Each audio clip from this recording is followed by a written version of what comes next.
Happy Friday. Mayor Dan Pope with a weekly update. I trust you've had a great week.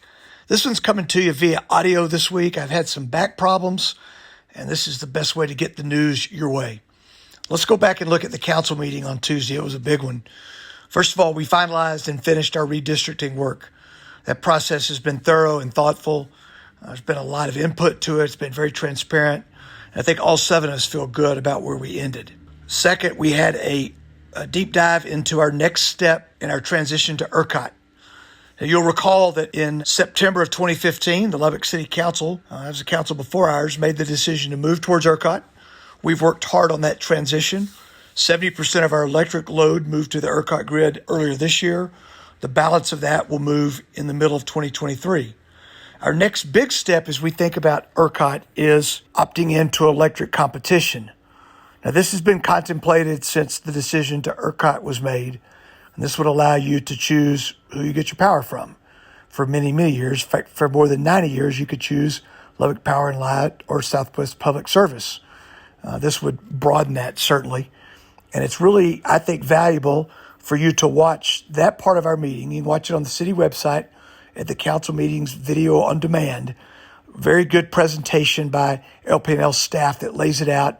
You can also watch the Q&A session with council that followed that. Also at the council meeting, we talked about the street bond that failed in November and what our next steps are.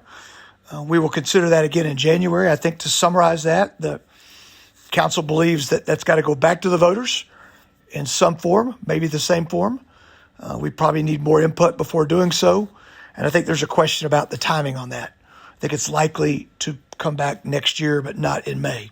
Finally, we talked about the American Rescue Plan dollars. We'll be talking about those at every council meeting.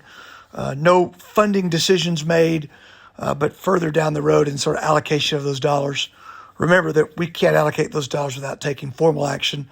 That will have to be done at a council meeting on the agenda and in the light of day as any of our actions are. Okay, let's shift to a few other things. Yesterday, Thursday, LPD promoted 18 of our officers into new positions. Congratulations to all of them.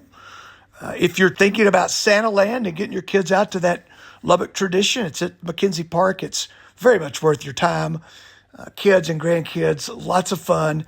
It's open through next Thursday night, through the 23rd. So take advantage of that.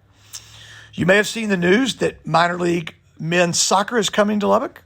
The Lubbock Matadors announced this week that they're coming to Lubbock. It's a Texas-owned franchise. A gentleman and his investors, which will include some local investors, I believe. They own the minor league soccer franchise in Denton and in Fort Worth and in Boone, North Carolina, and now Lubbock. It's going to be a lot of fun. Check out their website for more information on that. Finally, as you wrap up your shopping, I want to encourage you to shop local. Don't forget those local retailers who support us all year long. The folks that when your kid needs to sell a cheerleading poster, that's who they call. Or when your son's t-ball team needs a sponsor for the team, that's who they call. Shop local. That money moves its way through our economy many, many times. It's the right thing to do. I'm thankful for all of you guys, for your prayers, good ideas, and for your encouragement. I'll talk to you next week, probably a little earlier next week as we slide into Christmas next week.